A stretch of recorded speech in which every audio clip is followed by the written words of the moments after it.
This is the Believe in Pro Wrestling podcast. Here's Rick Ucchino and SP3 on the Believe Podcast Network.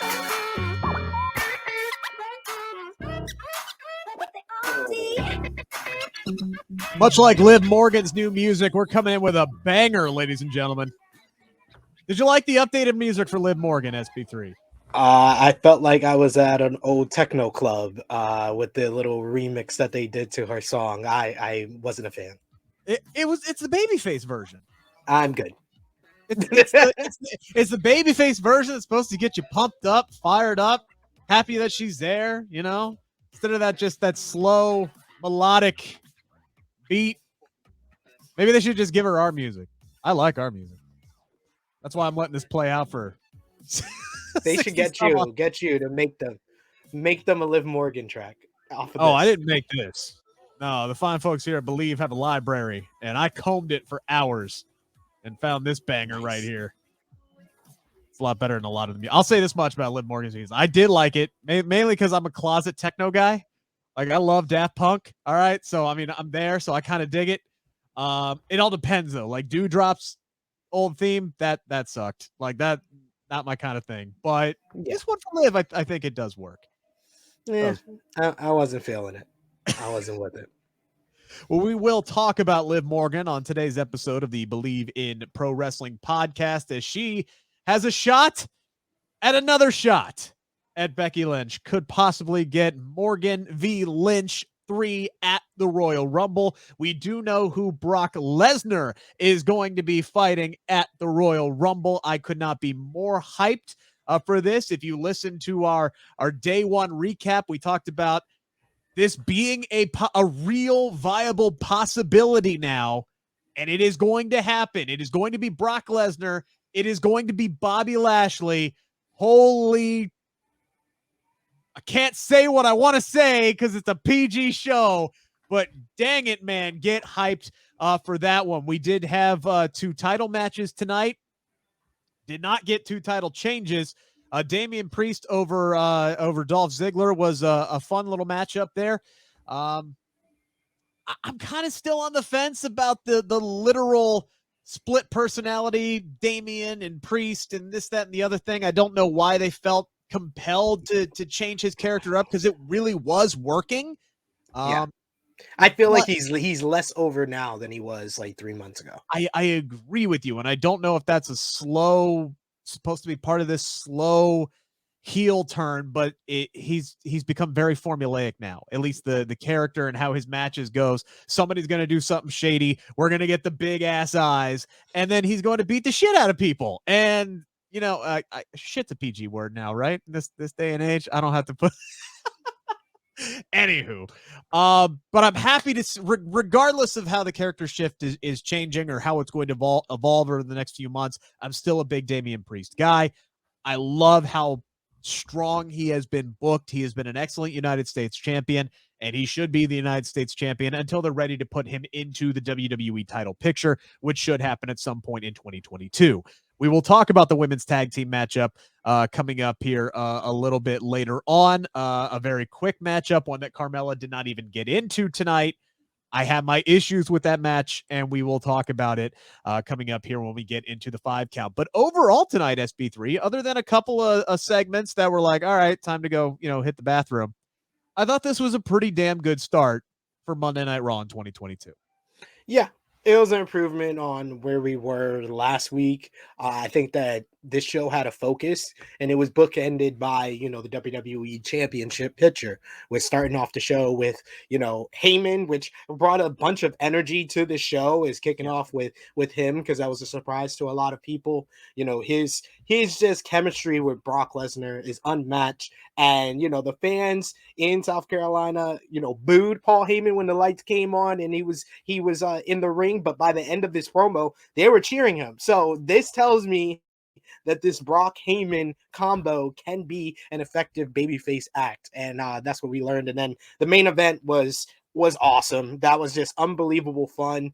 It was longer than the match that we got at day one, but it had a similar frenetic pace to it. And then, the brawl, into the crowd and then into the concession stand. That was fun to see. So yeah, I would say that this was a much better episode of Raw. I have my nitpicks. Like, honestly, this is one of those instances. I say this a lot when we review SmackDown together. It's one of those instances where at one point of this show, I had to tell myself, I'm doing this podcast after, so let me not fall asleep. The Miz, Maurice, Beth, Edge segment, that was boring. The Miz, Maurice part. When Edge and Beth came out, I was up and I was into it a little bit more. But the Miz, Maurice part, I'm sorry. Like, I'm so over this Miz act. Like, I've realized, like, he's been the same character for 10 years now. Like, there's been no evolution. The only change in the past decade is when he has Maurice and when he doesn't have Maurice and the Mr. Raj. That's the only changes that we have done to Miz's character. And I just get very bored when it's not an interesting feud to begin with. And he's just talking and doing this diatribe where I feel like he's just doing a monologue. I don't feel like he is cutting a promo to get me invested in what I'm watching. He's cutting a promo because he's been given the promo to say. Yeah, tonight it felt very much like somebody told The Miz to go out there and fill time and play the hits and just keep talking until we cue you to mention Beth Phoenix, and then we're going to play her music, and then we're going to go out and set up this matchup. Again, this is if Beth and Edge were going to get a match together, which again, very happy that they're going to get to wrestle as a team. I think that's a really, really cool thing. Not a knock on Miz and Maurice, but I'm not invested in these two teams, and nothing that Miz or Maurice said tonight is getting me invested in these two teams fighting. If this was going to be a match that was going to happen sooner rather than later, they didn't even save this for WrestleMania. Like, Edge and Beth, I don't know what Edge's plans are going to be at WrestleMania, but Edge and Beth, them finally teaming up, that's a Mania-worthy match as long as the opponents are there. Becky and Seth were the obvious choice for this for a lot of reasons, and they could have done it, I don't know, when Seth busted into their house. Like, that's the catalyst. That's the point right there. Now, all of a sudden, Beth, the missing piece, has beef with Seth. That would have been the match that I would have been very, very invested in, and I still hope down the line we get that eventually when it makes sense. You can't kind of shoehorn it now, but we'll see. Again, Beth, I hate to tell you this, but Beth and Edge are not getting younger. They're not getting that. Saying that that's going to happen down the line, and the other two people have affirmatively said on multiple interviews they don't want to be paired up on television. I don't think you're going to get that mixed tag team match. I'm sorry. I have to put the Vince out. I can hope. I can hope, dude. I live on hope. I'm a Cincinnati sports guy. Hope is all we have. Well, now we have some, maybe something is finally coming along with Joe Burrow. But anyway, all I do is live off of hope. So hopefully we get that match down the line sometime in 2022. Because last time I checked, Edge still has 2 more years on his contract. Yeah. And he's still performing at a high level. So, this, as long as they don't, run him into the ground. That said, there's a lot of other matches that I really want to see Edge in before I want to see that mixed tag team match. They have this tendency of putting Edge in these feuds and then it lasting several months. And now I'm starting to worry that these matches against Finn Balor and Tommaso Ciampa and all these dream matches that wrestling nerds like us have, we're not gonna get to those. And that's my concern right now with Edge's run, as well as he has performing. You brought up Paul Heyman, though, and I'm glad you did, because one thing is for sure, they did their damnedest tonight to make their last-minute change at day one make sense tonight, and I really, really appreciated that. Them inserting Paul Heyman at the open of the show as the mystery man behind the curtain who pulled all the strings and got Brock Lesnar into that match, and now Heyman, failed relationship, didn't work. He's running back to his ex. Like, please take me back. I'm so sorry. I never should have left you in the first place. It all makes a lot of sense. I was happy that they still let Brock talk, because babyface Brock on the microphone is the best part about babyface Brock. and he was brilliant in his performance tonight. Even when he flubbed his line, he still made up for it spectacularly.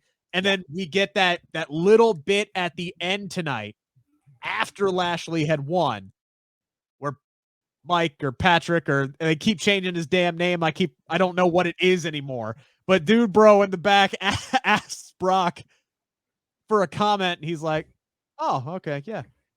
Tell Roman I'll see him on Friday," which is really interesting development there. One, that basically they announced that Roman Reigns is going to be back on Friday, so they must feel that he's going to test negative for COVID-19 before SmackDown on Friday, which is a really, really strong development. And two, means we're getting Brock on 2 shows. I mean, Brock is putting on his working boots. This isn't heel Brock where I win a title and I go away for 6 months. This is Brock, I'm here to work. I'm going to be on both shows. Let's have at it. Does that mean he drops the title at the Royal Rumble? I don't think so. I think Brock is going to be WWE champion heading into WrestleMania now. What that means for Big E, I don't know, but I have an idea, and we will get to that. But I want to start with the biggest news that came out as we get into the 5 count here. And we are going to go with number 1. Brock Lesnar and Bobby Lashley is happening one-on-one for the WWE Championship at the Royal Rumble. Thank God this match is happening. I am so damn excited for Bobby Lashley, who has been literally begging for this match for over a decade now. I'll ask the question to you first, though. Did WWE make up for taking the title off of Big E by finally giving us this match in any way, shape, or form? Did they do a make good here? That's what we call that in the radio business, where we screw something up, we got to make it up to you. Did they make good by giving us this match? The promo by Heyman putting over Big E definitely helps him. Definitely helps him a lot. It makes him look better coming out of Sunday. Bobby Lashley and Brock Lesnar is a matchup that I've wanted to see for well over a decade myself. So I totally understand where Lashley is coming to this a match to get at the Royal. The way they treated Big E and the way he lost the Fatal 5-Way at day 1. No, until we feel confident that Big E is in a good place for the company. He looked good during tonight's Fatal 4-Way, but nothing told me that we should be confident that Big E is in a good spot in the company right now. So I can't say they made up for it. In their mind, they probably did, because they're giving the fans what they want to negate something that they didn't want to happen. So I get in their mind, they probably think they did, but I don't think they have until Big E is in a better position. What about you? And there were subtle things and not so subtle things that kind of gave me hope that Big E is still within a standing, and WWE realizes that they got some blowback for taking the title off of Big E, especially the way that they did. With Brock once again being the guy that pinned a New Day member to take the championship off of him. I don't think he's done in the title picture. And even losing tonight, like you said, Big E wasn't the one who got pinned tonight. That was Kevin Owens who ate the pin. They should have done the damn thing at day 1. Yes. Shouldn't have pinned Big E in the first place at day 1. So there were some things that made me feel like Big E's not done yet. And it started with Paul Heyman at the top of the show, putting over Big E in a big way.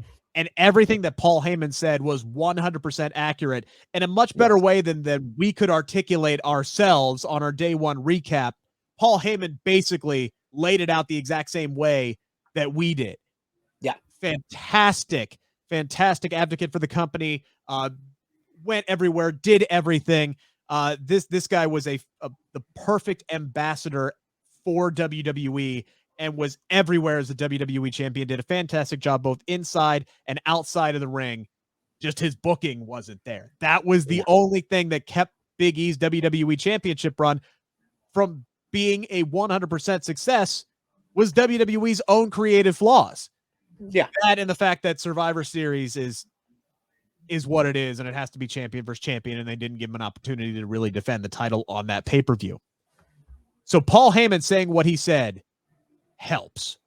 Big E's promo tonight was fantastic. They didn't just gloss over like they did with Yeah. Kofi. They let him speak. Very powerful promo. You could feel it. Just the opening line out of his mouth saying, being WWE champion meant something to me, and it meant a lot to a lot of people. Yeah.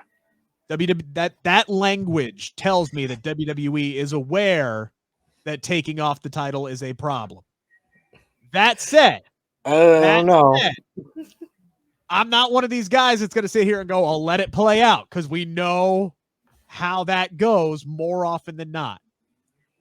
I am very, very excited that we are going to get Brock Lesnar and Bobby Lashley. Do I think it's a full-on make good? No. But I think this is the best that WWE could give us under the circumstances, because I didn't want Big E to get his rematch at the Royal Rumble, because Bobby Lashley ain't winning this match. There's not a chance in hell that Bobby Lashley is going to win this match. And that is fine. That is okay, because the journey to get to this match and the match itself is going to be so fantastic. I don't care that Brock Lesnar is going to win this match going away. Put this match in a cage, as somebody suggested to me on Twitter. Or you know what? I'll one-up you. Put this damn match in the fight pit. Give me Lashley and Lesnar in the fight pit, and I will just watch this match with my pants off. I will be that damn excited to see it. I said that just so I could see your reaction for those listeners. I hope this episode gets up on YouTube. We're still trying to set up our YouTube channel. I swear to God, I hoped you could have seen the reaction from SP3 there. Your response, sir. I mean, why can't we just be happy we're getting the match? Like, why does it have to be in a steel cage, the fight pit? Just be happy we're getting the damn match. It took Bobby Lashley, he's been back with the company for 3 years now. And it took him long. Wow. Yes, it took him that long to get this match. Let's just be happy we're getting the match instead of putting any type of other stipulations on it. I think that this is going to be a great way to promote the Royal Rumble and get people interested. And I like the fact that this show had an eye on the Royal Rumble and building towards it. Yeah, we did have several superstars on top of the one celebrity who was already declared. The Street Profits are in, the Mysterios are in, and Vince McMahon put Austin Theory in as their little whatever the hell they're doing. Robbie Keane and John Kreese. That's Robbie Keane and John Kreese from Cobra Kai. That's the WWE equivalent. I stopped watching after season 2. I'm way behind. Disappointed in you. I'm way behind. I heard Elizabeth Shue was in season 3, so I'm kind of pumped to go back and watch that, but I just don't have the time, SP3. There's so many TV shows. There was once, I'm getting way off track here, but there was once a time in my life, right, where I said, look, I have 2 shows. That's it. I have 2 shows. I'm dedicated to those 2 shows. And that was all the way back in the late 90s and early 2000s when it was House and That 70s Show. And those were my 2 shows. I was committed to Fox. You know they're coming out with That's a 90s Show, right? Yes, I do. Yeah. I'm a little disappointed that Eric and Donna aren't actually going to be in it.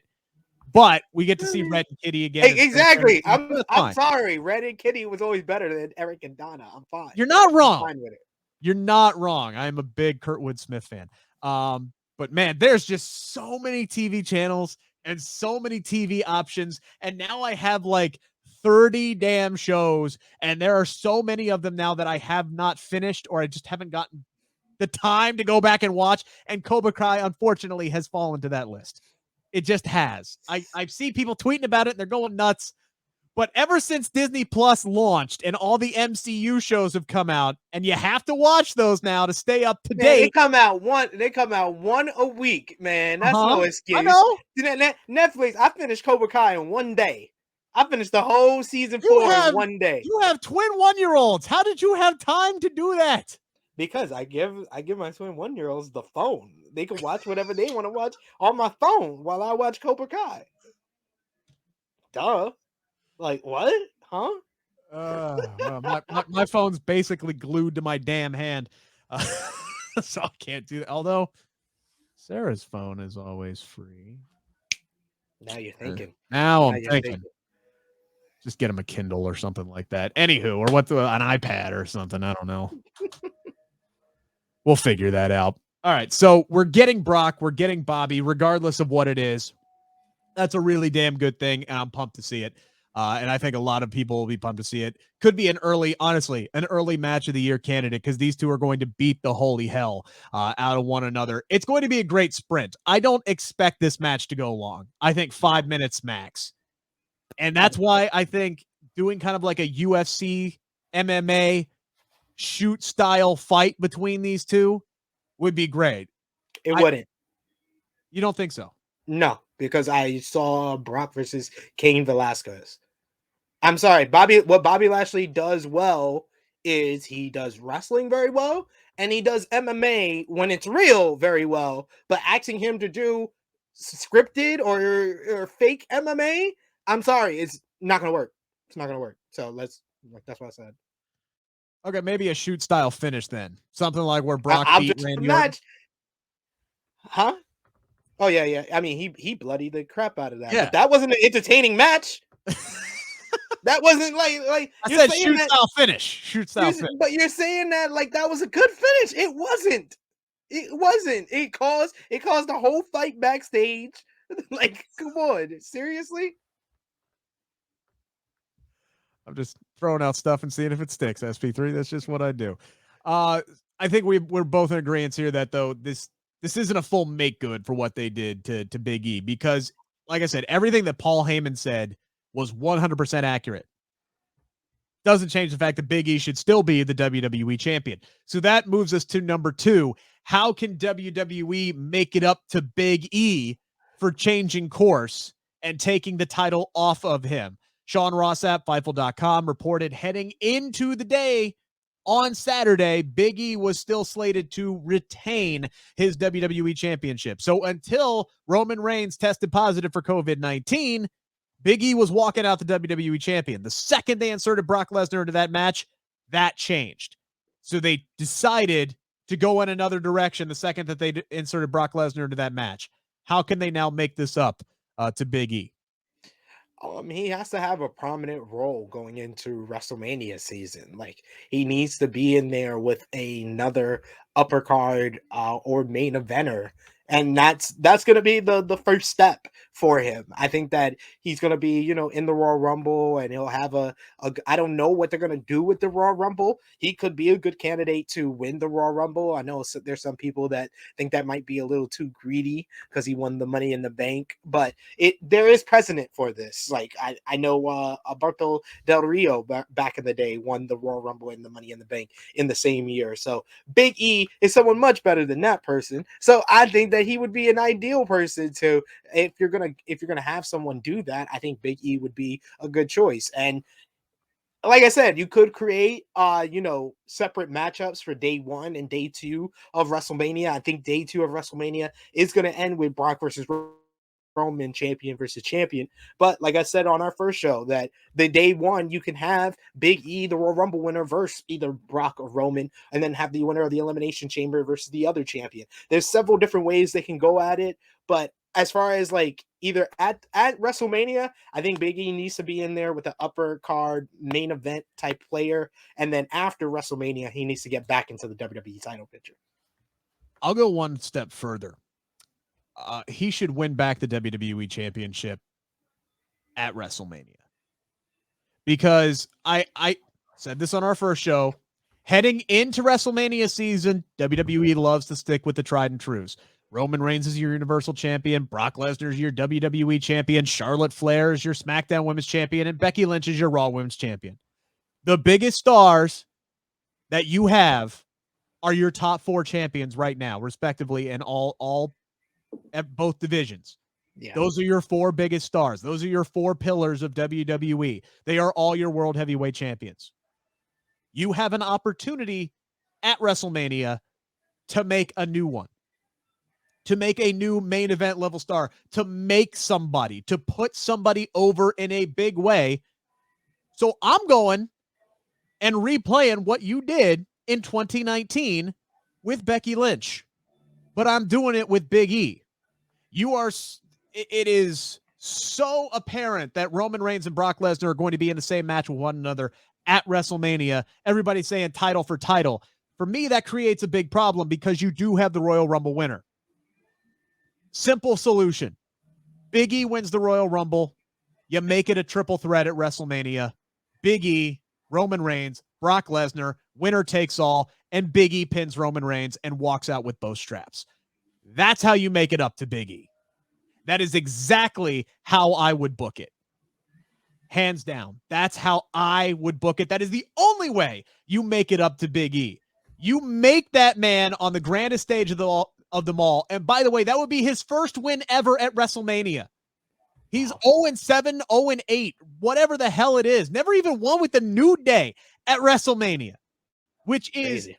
Ridiculous. By the way, I was the one person who informed him of that stat, and I feel terrible still to this day that I'm the one that had to inform him that he hadn't won a match at WrestleMania.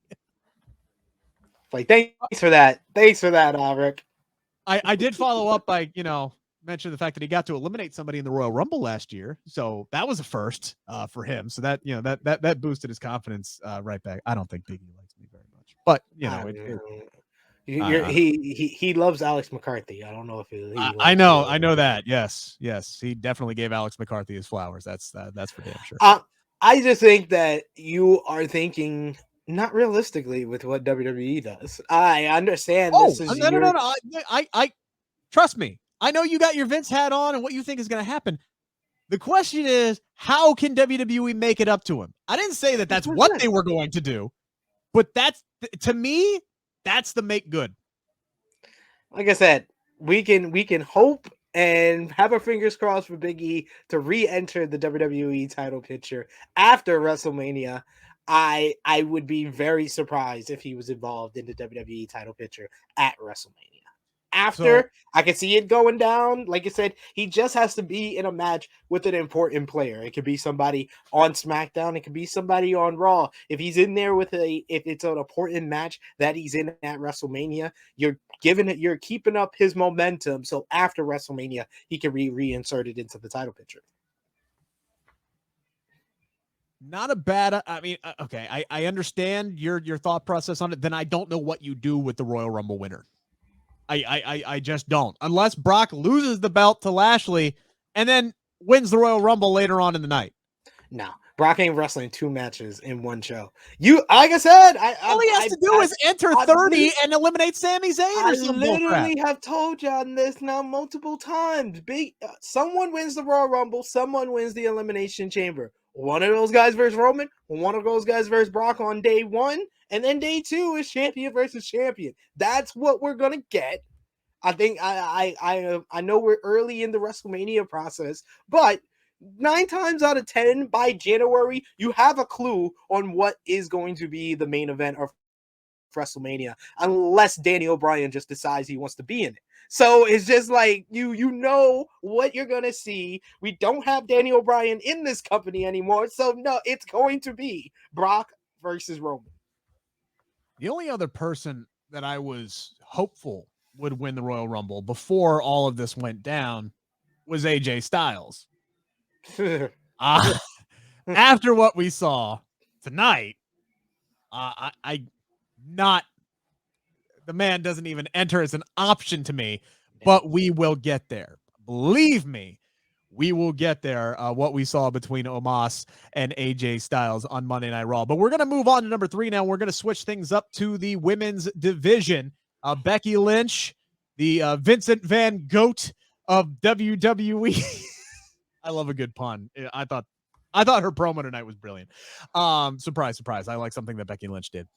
But Becky Lynch comes out throwing some smack across all of South Carolina about how they're going to fail on all of their New Year's resolutions, and the same for every woman in the back. Nobody's going to take that title off of her until she's going to retire. Boom, here comes Liv Morgan. Here comes Bianca Belair. We get a scuffle. Becky Lynch stands tall by giving a manhandle slam to Bianca Belair and all of this, and it seems like we're heading towards a triple threat of some kind until Doudrop later on in the night, inexplicably, starts complaining about never getting an opportunity, even though she hasn't won a match since Eva Marie was with the damn company. And again, let me put a disclaimer here. When I crap on somebody, I'm crapping on the booking, right? I'm not crapping on the individual. I am a huge fan of Piper Niven. Let me say that again. Huge fan of Piper Niven. But Doudrop, outside of squashing Eva Marie a couple of times, has not done anything on the roster to earn a title shot. She has lost 3 consecutive matches to Bianca Belair. So her going to Sonya Deville and Adam Pearce and demanding an opportunity doesn't make any damn sense because she hasn't even come close to earning one. Then again, Liv Morgan and Bianca Belair haven't really earned one either. But here we are. The powers that be give in. They say we're going to do a triple threat next week on Raw. Doudrop, Bianca Belair, and Liv Morgan. The winner gets Becky Lynch at the Royal Rumble. So, number 3, SP3. Who should challenge Becky Lynch for the Raw Women's Championship at the Royal Rumble? I think that it's going to be either Bianca Belair or a triple threat with Bianca Belair and Liv Morgan. I think that there is a reason why they teased that during the show. I could see Liv and Bianca getting a double pin on Doudrop to set up them in a triple threat. But I could also see Bianca Belair just getting the one-on-one opportunity here. And I disagree with you. I did not think this promo was good. Like, I think that Bianca Belair was good during it. I like the brawl afterwards, but I literally watched Captain America: The First Avenger today. Becky Lynch's promo was like Red Skull explaining his plan before he revealed that he had the Red Skull. Like, I'm like, get to the point. Like, get to the point. Like, she's getting no reaction. She literally has to say the South Carolina line to get a reaction. In one sentence. In one sentence, just put down Hugo Weaving and Becky Lynch. Get to the point, How damn dare you? Dude, I was like homie from Half Baked on that Chappelle show segment when he's in court. I'm like, wrap it up, B. Wrap it up. Like, come on, Becky. Like, all right, like, oh, you're not gonna get that 15 pounds. No reaction. You're not gonna do that. No reaction. All of y'all are not gonna get out of South Carolina. Finally, she gets a reaction. It's just like, yo, like, I do not need an expedition, especially like on the same show as that Miz promo. I don't need a 15-minute expedition. I don't. I had rather Liv Morgan come out a lot sooner. And don't get me started on Liv Morgan. I feel like she's gotten really better in the ring. She's gotten really better just presentation-wise. But my God, does she have to work on her promos, because she literally sounds like Marissa Cooper from the OC. Every time she talks, is just complaining, or I almost beat you. I came this close. Yo, almost is for, no one cares about almost in professional wrestling. What? Get out of here. How do you sound? Like, this is a baby face? I'm supposed to cheer this person? And Bianca Belair came off a little heelish than she usually does. That's cockiness. Yeah. No. It was the look of those glasses, the way she was walking, the kind of sass that she had in her voice. She came off more heel than she usually does here, but she still came off the best, because I don't need 15-minute monologues, and I don't need someone telling me they almost won. Liv Morgan, I understand what you're saying, but it's not like she's given anything that's worth a damn either. Like, whoever's writing for her is not doing her any favors whatsoever. I mean, it's just generic. I would expect that kind of stuff, like, for Nikki's character. Yeah. Never give up, keep trying until it's just generic rip and read. I was this close. I bust my butt, and I've only promised I'd give it my all, and I came up short. It's just generic cookie cutter stuff. So yeah. I understand what you're saying, but I don't put a whole lot of that on Liv Morgan, because she's not getting a whole lot to work with. Neither was Toni Storm, to be honest, but Toni Storm made the most out of the words that she was given. So I understand what you're saying. I wish they would just like most people in the locker room, just let Liv be Liv. Yeah. For me, I think the clear-cut answer here is Doudrop. I think Doudrop needs to win this match. We need to see something different. We need to see something fresh. Because there's one thing that the Doudrop said that was true tonight. It's been Bianca. Now it's been Liv, and it's been Liv. And I think people are ready to see a fresh challenger. Even though Doudrop hasn't done anything, at least she wasn't given the opportunity. If she pins Bianca Belair next week, okay, now you at least won a number one contenders match. That's something. You've now earned an opportunity. I want to see what a Becky Lynch Doudrop match looks like. As great as they have been, I know what Becky Lynch and Bianca Belair looks like, and I still think that's the match at Mania. I know you have let that ship sail. That is, we're not getting the payoff for that. I still think that's the play. Until I see Bayley show up and win the Royal Rumble, I still think that's the play. That's the match that makes the most sense to me. Dude, even if Bayley don't show up, Alexa Bliss gonna get the shot. It's not gonna be Bianca. Like, I am sorry. I'm probably a bigger Bianca Belair fan than the people that argue with me. They have literally shown us nothing that should make you think that Bianca Belair. It's literally you're holding on to hope. And I get it. You say you're a Cincinnati fan. You're going to hold on to that hope as long as possible. But I like to take the evidence and the information that WWE gives us and come up with a logical answer to what we're going to get. And nothing they have shown us, especially tonight, Bianca Belair ain't getting the shot at WrestleMania. I feel like I want to make a bet here, but it's WWE, and I don't trust them. My gut feeling here is it's still going to be Bianca. Whether she goes back to back and wins the Royal Rumble again, I mean, that's an easy way to get back into the title shot. But I think they're going to keep finding a way to keep, because Bianca coming in there and saying that she wants another shot at Becky, that's fine. But they can still find ways to keep her from the title. It's WrestleMania. It's all about the babyface and the chase. Mm-hmm. So they could play, if they play it smart, you have people who could come in and fill the gaps. And Becky can sit here and say, oh, well, I've run down and I've beaten Bianca Belair, and I've beaten Liv Morgan, and now I've beaten Doudrop, and now I've beaten a returning Asuka, and I've beaten Alexa Bliss, or whomever they decide to fill that time with, because WrestleMania ain't till April. We still got 3 months of time to fill. We got 2 other pay-per-views in between that you can fill this time out with. So they can do that and keep stretching it out until finally Bianca Belair gets an opportunity at WrestleMania and then finally shuts Becky up and gets that payback from SummerSlam. Because that's the only way that is going to make the booking at SummerSlam make any kind of sense and have any kind of payoff. And I still think it's coming at WrestleMania. But as far as Royal Rumble, they could have not had Big E lose the WWE title. But we're not here to talk about what they could have done. We are here to talk about what we think they are going to do.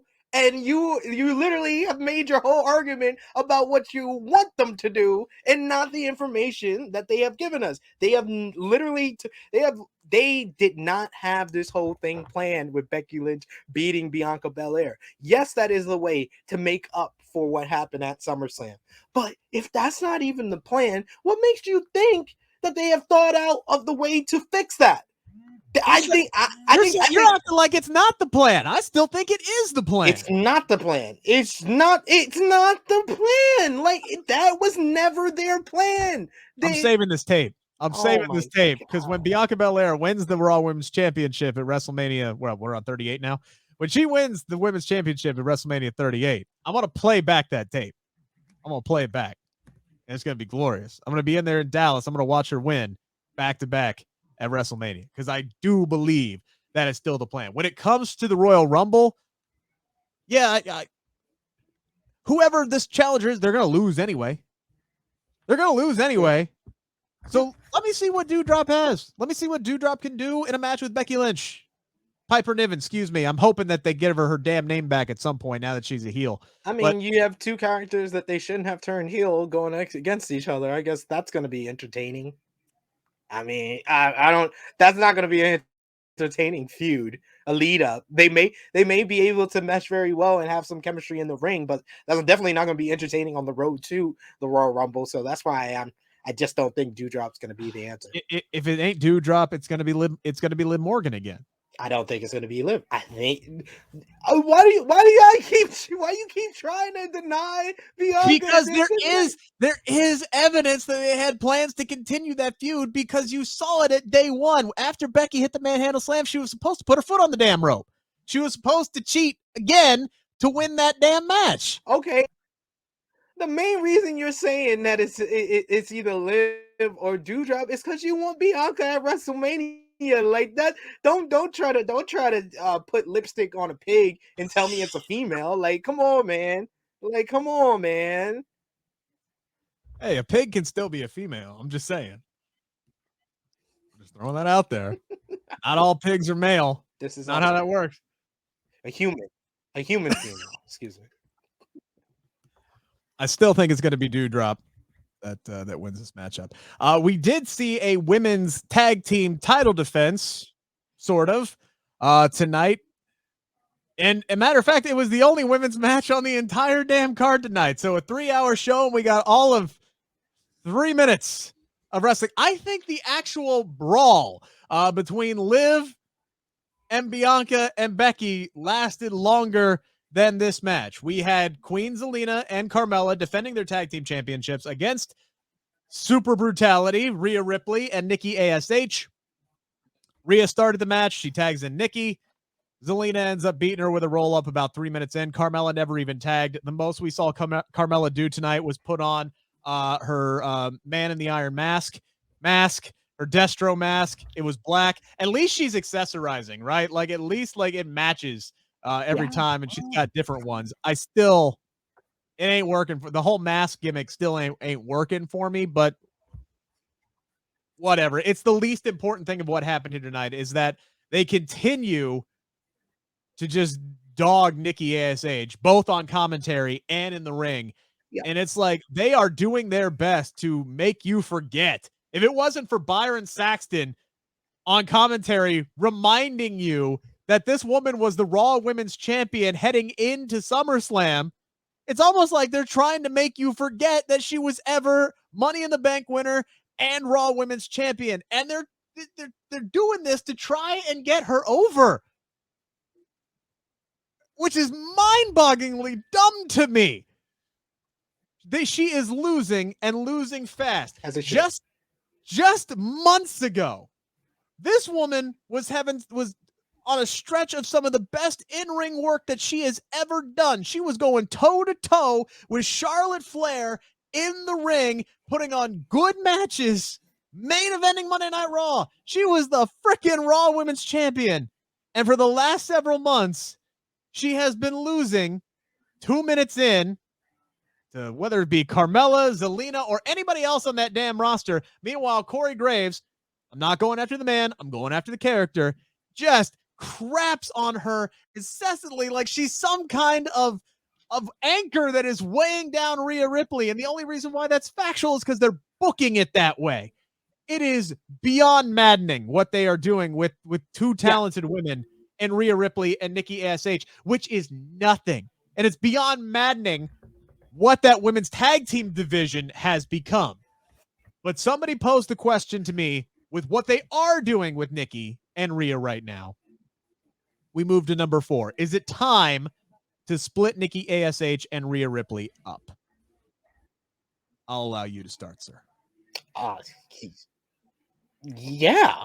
Like, obviously, this was never a good idea to begin with. Like, we had this conversation for people, that are new to us. We had this conversation over on our SmackDown review, and I told you this back in like July when she was actually getting a push. I was like, it's not gonna last. It's not gonna last. They're not gonna treat her as good as they were treating her then. I was like, I'm waiting for the downhill because they haven't treated her very good. Yes, she was having good matches with Charlotte, but she wasn't looking like a babyface during them. She was looking like some little person that Charlotte Flair could just beat at will if she wanted to. She was just playing with her too much, and she got a couple of losses. Like, they never made her look good. So I think that people got a little too happy about the run that she had in the summer because WWE clearly never invested in her to me. So yes, it is time to split Nikki ASH and Rhea Ripley. Rhea Ripley can be one of the top female stars in the company, and she's still young, and she just fits as a heel character. So I think that this would be. I think that they can produce some entertaining matches together. So I'm hoping that's the direction they're going on, because just seeing Nikki ASH and Rhea Ripley versus Carmella and Zelina every week in 2-minute matches, I'm just so over it. I'm so over it. This match and the mixed tag 24/7 title match were the two matches that I was just like, yeah, I'm not invested in this at all. Like, it could be over very, very quickly. And it was. So I can't complain. I 100% agree with you in the sense that I'm tired of watching Nikki and Rhea lose quick matches. And I'm extremely tired of we're going to send her on a downward spiral and we're going to make people feel bad for her. And that's what's really going to get the crowd behind her. No, it's not. No, it's not. What it's going to do is it's not going to make people give a crap, because they know when Nikki ASH comes out there, she's just going to lose. That's all that does, is that when you have Nikki constantly lose match after match after match, and in the fashion that she loses these matches to the point where everybody abandons her, you know what the crowd's going to do? The crowd is going to abandon her. She was already, when she debuted this character, and something she very, very much believes in, still believes in, she wanted to do it. The company said, yeah, let's give it a shot. Since day one, they have not given her the tools to succeed with the character at all. It took weeks, if not months, for them to even get merchandise out there for her. A comic book character gimmick? That is money if you play that up right off the merchandising alone. It took 3 months. The mask that I bought to support my girl, it was 3 months. 3 months for those before those were available. Like, you should have started rolling this stuff out before the character was there. That was the writing on the wall right there for me, that they weren't completely sure that this was going to work. And the second that they were struggling to get this to work, they just abandoned it. And we're like, all right, well, we'll go off and we'll do something else. Now we're going to put her with Nikki or with Rhea Ripley. And then you cut the whole damn tag team division. And then they literally had nothing to do for months on end. And now here we are, the only 2 women's tag teams that you have left in the entire division, and you have people clamoring for them to split up because they're tired of what you're booking. So the answer for me is no. It's not time to split these 2 up. It's time to book them better. It is time to book them better, because they're not going to do that. They're not going to do that. That's not the question.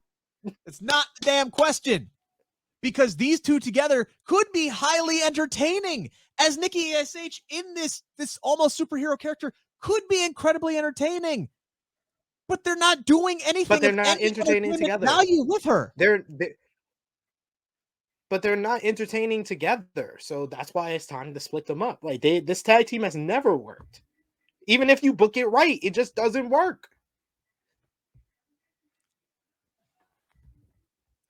I think it could. I really do. I think there's chemistry between these 2. When Nikki ASH was first climbing her like she was a damn beanstalk after they were first winning matches and shoving their fist up there, I was like, okay, there's some kind of a weird dynamic between these 2, almost like I'm not calling Rhea Ripley Kane, but almost like a Kane Hurricane kind of connection, where it's like these 2 are oil and water and it doesn't make any damn sense, but it works in the long run. If they would just book them better, book them differently, have some fun with the Nikki ASH character. I've been barking up this tree for months now. You could do so many different fun things with a superhero character backstage. You got freaking Hurricane there. You could be doing some really fun shit backstage. Instead, for weeks, they had Nikki and Rhea just watching John Morrison meditate. That was their creative angle that they went. There's so many better things They that have no they tag could teams be to verse, doing with so these two. I'm sorry, say that again? I said they didn't have What any was it? tag teams to face, so that's why they. They I didn't. said they didn't have They any didn't, tag teams to face, so they was like, "Go ahead, do that." and that's the other thing. If you split Nikki and Rhea up, what do you do with Queen Zelina and Carmella? They're going to be in the same boat that Nikki and Rhea were in 2 months ago, or however long that they've been champs now. They got no one to defend the titles against. My God, do they need to invest into this women's tag team division? Before they do that, I'm not ready to split Nikki and Rhea up at all. At all. Until they invest and get some new teams in this damn division. They had options. They let them all go. You only got, I think, 17 women on the entire main roster right now. That's an issue. You got some reinforcements in NXT. At the very least, bring up Caden and Casey. At the very damn least. Yeah. I say don't split them up. Book them better. It's not, I don't think that's too much to ask. I really, really, really don't. Yeah, it is. It is for this company. For this company, it is. One tag team that has been already split is AJ Styles and Omos. We saw the highly anticipated, is that the right word to say, AJ Styles versus Omos match tonight. And this was a match that, to the untrained eye, you would go, damn, Omos looked really, really good in this match. And that is an entirely credit to AJ Styles, because AJ Styles made him look like $1 million in this match, and pretty much walked him through this entire match. I think there was one spot in the corner there where Omos was like getting ready to toss him into the corner, and AJ's like, no, grab my face first. Like, work, do the heel stuff, work me into the corner, smash my face, do the giant angle. And you saw Omos do it for like 2 seconds, and then he's like, screw it. And then he chucked AJ into the turnbuckle. That's why he did that cool slide, and he banged his ribs off the side of the turnbuckle. AJ Styles did his best to make Omos look incredibly, incredibly strong. And he basically won in a glorified squash match. AJ Styles just did not have a chance. And I know there are people out there on Twitter who say AJ Styles deserves better, and you're not going to get an argument from me. But there was another big man on the show tonight that I thought was very, very impressive. And that was the tree trunk that they're calling him now, the number one guy. I know a lot of people miss big beard, having fun, shaking my belly, and screaming the Veer catch line of I'm coming. I know there are people that miss that Otis. I like this Otis a lot. I take this Otis way more seriously and way more as a legitimate threat. Yeah. If this Otis won Money in the Bank, I'd actually think that he had a chance to win the damn thing. I like what we saw out of Otis tonight. I've loved what we've been seeing out of Otis for weeks now. I think he and Gable work really, really well together. He impressed the hell out of me.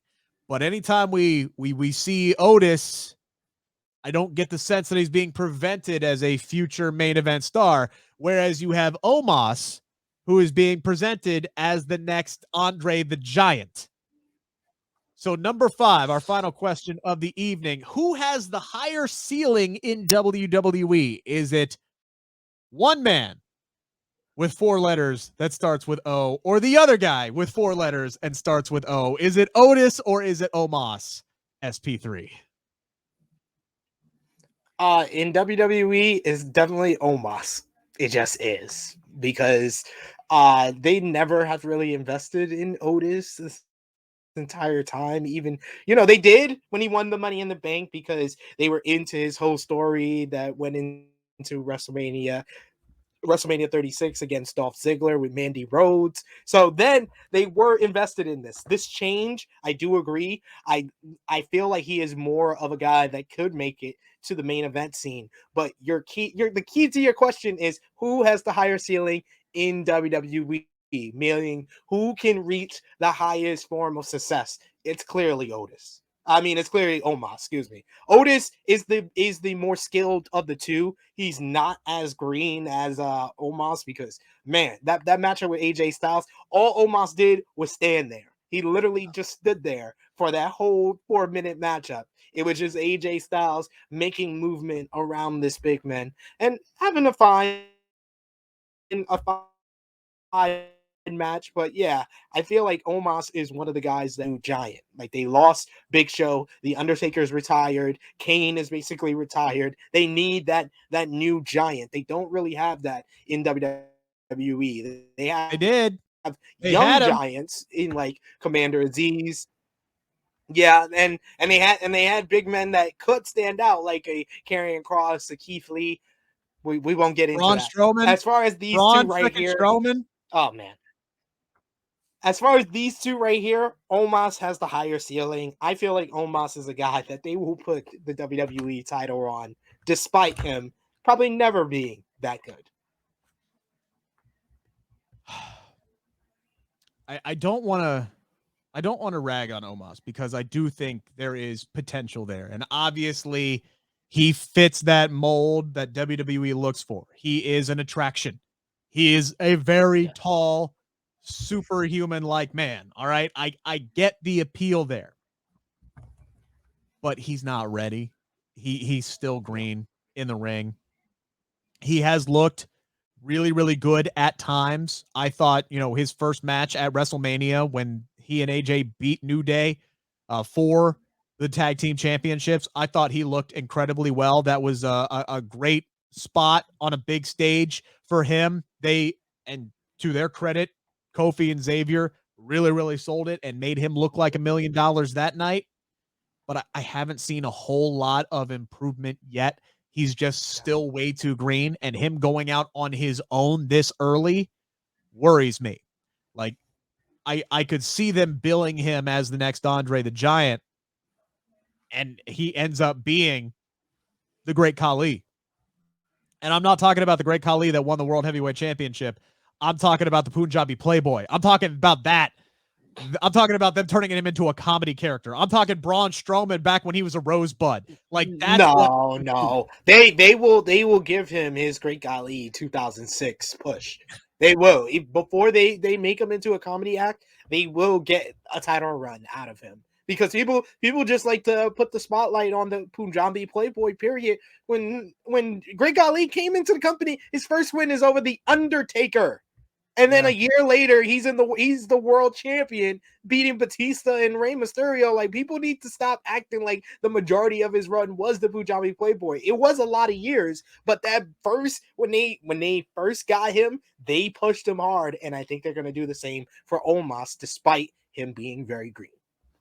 But that's what I'm saying is because he's so green, I'm afraid they're gonna push him too fast, too soon, and then he's not going to succeed. And that's why, and that's what I'm nervous with, because he did not have a good match on Raw. And I'm not saying he's terrible. I'm not saying he's useless. I'm not saying he's, a failure by any stretch of the imagination. I'm just saying he's still green. He needs work. He needs more reps. And I think putting him on his own too fast, too soon could be detrimental to his career. But I think WWE, they are desperate for that big guy, because they got rid of all the other ones. Yep.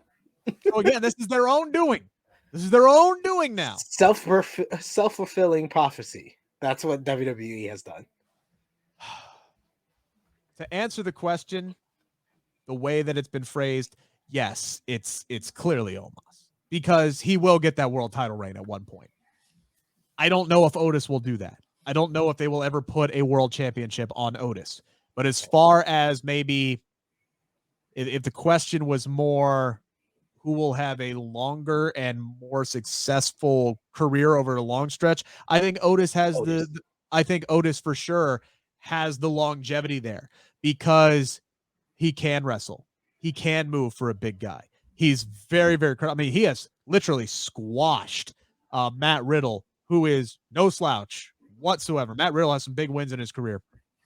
He has squashed that man several times. Literally, Randy Orton made him look like $1 million a couple weeks ago. This is a guy who, in this current role, is very, very believable, is a threat to almost anybody on the roster. And at the same time, we've also seen that he has that babyface side, that he can get over with the audience, that he can be a comedic character.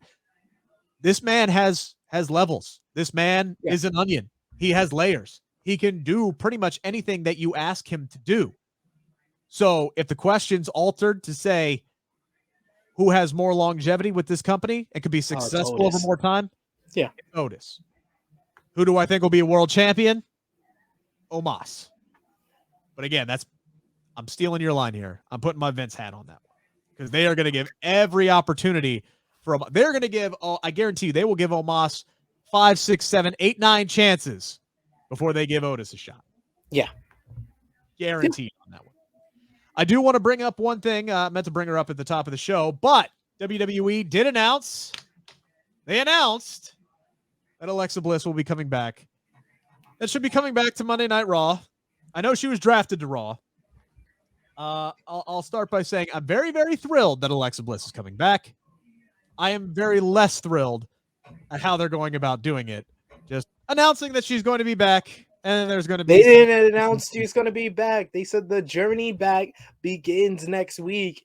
If it's a series of vignettes, you acting like you're like the Triple H Beautiful Day vignettes were horrible, even though we knew Triple H was coming back. You act like knowing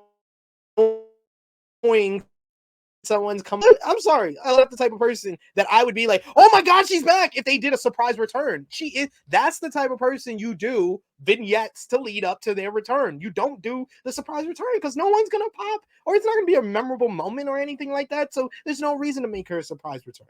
I didn't say a surprise return.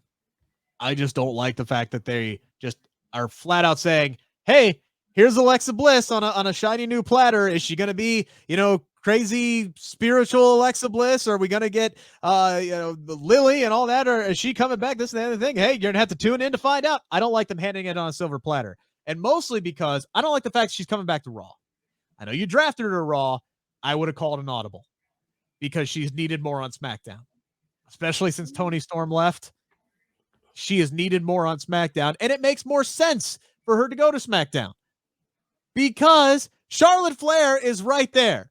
True. Who literally murdered her best friend and most important thing on the planet to her. You could sit here and say that character, that gimmick was crap. You weren't a fan of Lily.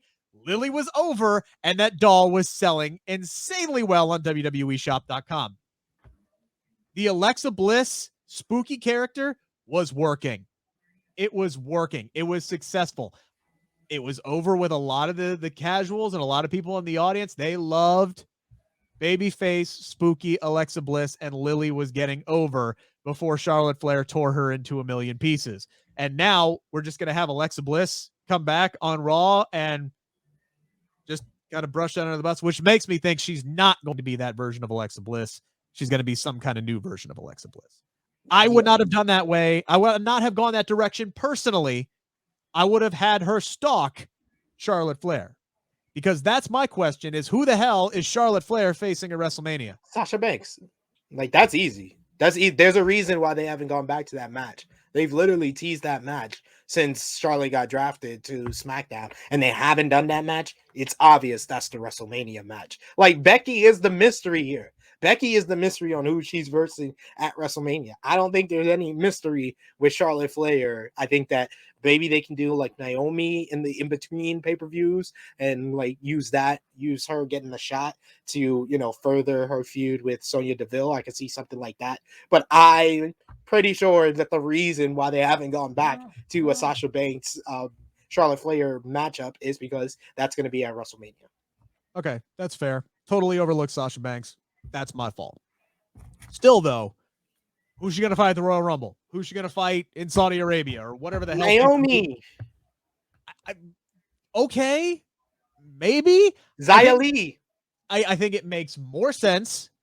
Okay, so we're going to put Xia Li on there and then just have Charlotte Flair beat her. And then, okay, the mystique around Xia Li is gone. And that's another. Yeah, no, that's not the way I'm going. I'm not even saying that Alexa Bliss needs to go over on Charlotte. I'm just saying you left that open-ended, and now you're not going to close the door. It's just another thing. I would have had her stalk Charlotte Flair, drive Charlotte Flair nuts until she called out Alexa Bliss and said, meet me at the Rumble or meet me at whatever pay-per-view, and then you could have the blow-off to that, and then do whatever the hell you want with Alexa afterwards. That's how I would have brought her back to do closure with the Lily story. but I think they're just going to forget all that and go in a completely different direction. I could be wrong, but if Lily just magically returns and it's still spooky Alexa Bliss and all of her journey back, and you're not going with Charlotte as her first feud back, doesn't make any damn sense to me whatsoever. This is a big week for professional wrestling. Tomorrow night, NXT, or I guess if you're listening to this today, tonight, NXT, New Year's Evil. We got some big title matches real quick. Quick prediction. Is it Braun Breaker's time? Braun Breaker becomes the NXT champion at New Year's Evil. Does Mandy Rose hang on to her championship? Yeah, because they love titties.